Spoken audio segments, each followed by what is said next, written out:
Hello दोस्तों, स्वागत है आप सभी का अपने YouTube channel MWVK education institute में। आज हम इस क्लास में अवकलन ज्ञात करना सीखेंगे। क्वेश्चन दिया गया है, निम्नलिखित प्रश्नों में dy/dx ज्ञात कीजिए। तो इस प्रकार का एक क्वेश्चन यूपी बोर्ड एग्जाम में हर बार पूछा जाता है। क्वेश्चन दिया गया है 2x + 3y = sin x। Second question दिया गया है x² + xy + y² = 100। तो हम यहाँ पर पहला क्वेश्चन हल करते हैं। पहला क्वेश्चन दिया गया है 2x + 3y = sin x। अब इसको हम क्या करेंगे, इसको हम x के सापेक्ष अवकलन करते हैं। x के सापेक्ष अवकलन करने पर x के सापेक्ष अवकलन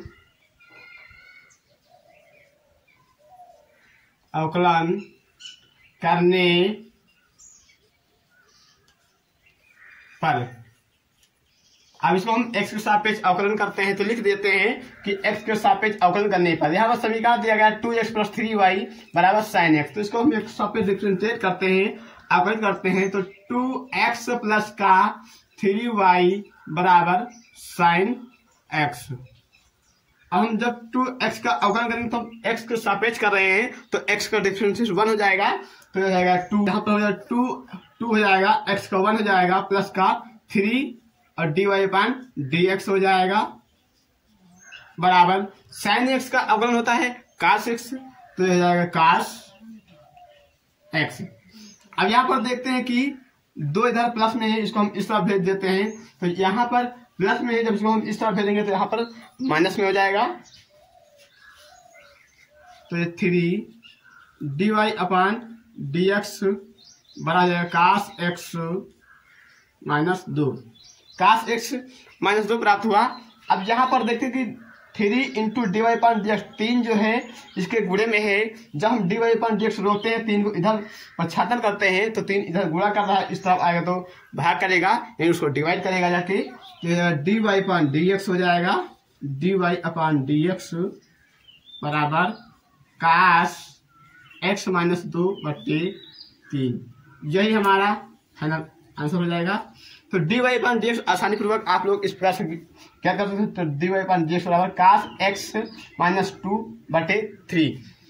तो इस प्रकार क्वेश्चन आपको केवल क्या करना है, यहाँ पर dy/dx को ध्यान देना है। जो y के पद में होता है उसको क्या करते हैं, dy/dx रूप में लिखते हैं। अब यहाँ पर सेकेंड क्वेश्चन दिया गया x² + xy + y² = 100। चलिए अब इसको हम हल करते हैं। तो जहां पर जब x² है, जब x का डिफरेंशिएट करेंगे तो x का डिफरेंशिएट करेंगे तो x की पावर n का अवकलन होता है 2x प्लस का, अब यहाँ पर है xy, यहाँ पर 2 वेरिएबल है तो यहाँ पर फर्स्ट सेकंड का सूत्र लग जाएगा।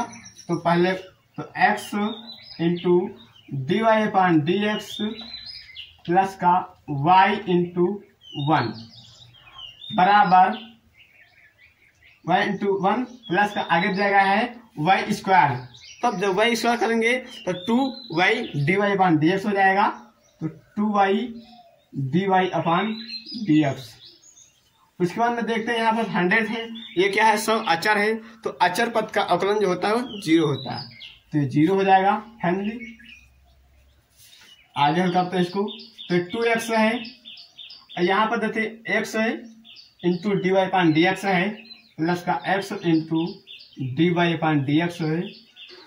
यहाँ पर देखते हैं इंटू में y से जो 1 से गुणा होगा तब 1 ही रह जाएगा। अब यहाँ पर 2y × dy/dx एक तरफ ले जाते हैं, अब ये प्लस का 2y × dy/dx बराबर 0। अब यहाँ पर देखते हैं कि 2x प्लस का है और प्लस का 2y, इसको हम इस तरफ पक्षांतर करते हैं।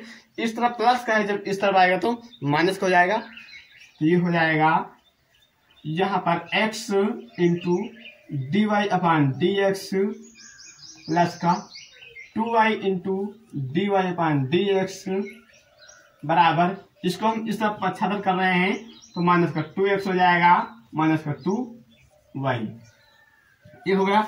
अब यहाँ पर देखते हैं कि दोनों पद में dy अपन dx हमको कॉमन मिल रहा है, तो यहाँ से हम dy अपन dx कॉमन कर लेते हैं।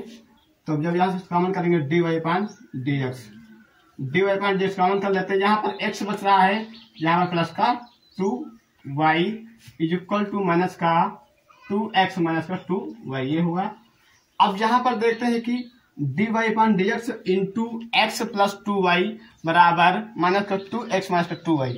ये जो x प्लस 2y है जो dy अपन dx के कर रहा है गुणे में है, तो अब हम इसको जब उस तरफ प्रक्षांतर करते हैं यानी इसको इस तरफ भेजते हैं तो इधर गुणा कर रहा है तो इस तरफ भाग करेगा, तो ये हो जाएगा dy अपन dx बराबर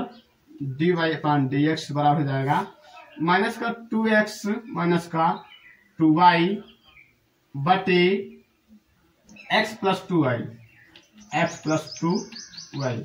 ये हो जाएगा। अब फाइनली हमारा यही पर आंसर प्रूव हो जाता है, बट अभी इसमें हम थोड़ा प्रोसेस और कर सकते हैं।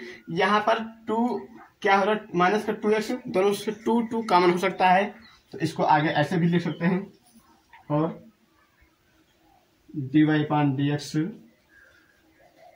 बराबर माइनस का 2x प्लस y बटे x प्लस 2y। आप इसको इस प्रकार से भी लिख सकते हैं।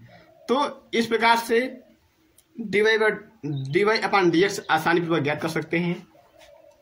तो इसमें 2x प्लस 3y बराबर sin x दिया गया था, पहला क्वेश्चन ये था। तो आपको कह दिया गया कि dy अपन dx ज्ञात कीजिए और x के सापेक्ष ज्ञात कीजिए। तब हम जिसके सापेक्ष करते हैं उसका जब हम डिफरेंशिएट करते हैं यानी उसका जब हम अवकलन करते हैं तो उसका मान 1 प्राप्त होता है। तो इसलिए यहाँ पर जब हम x के सापेक्ष कर रहे हैं तो यहाँ पर x वाला पद 1 हो जाता है और जहाँ पर y है इस चर में y तो y dy अपन dx लिखा रहता है। तो ठीक इसी प्रकार से आप इसको हल करेंगे तो dy अपन dx का मान प्राप्त हुआ, एक आंसर जरूर मिला। और दूसरे स्टेप में हमको दूसरा क्वेश्चन दिया गया था x square plus xy plus y square बराबर 100, तो दूसरे आंसर में हमको ये आंसर मिल गया है। तो आप आसानी पूर्वक इसको आशा करते हैं कि आसानी पूर्वक आप सभी लोग इस प्रकार के क्वेश्चनों को लगाना सीख गए होंगे। तो अब हम आप लोगों को मिलते हैं अगले नेक्स्ट क्लास में।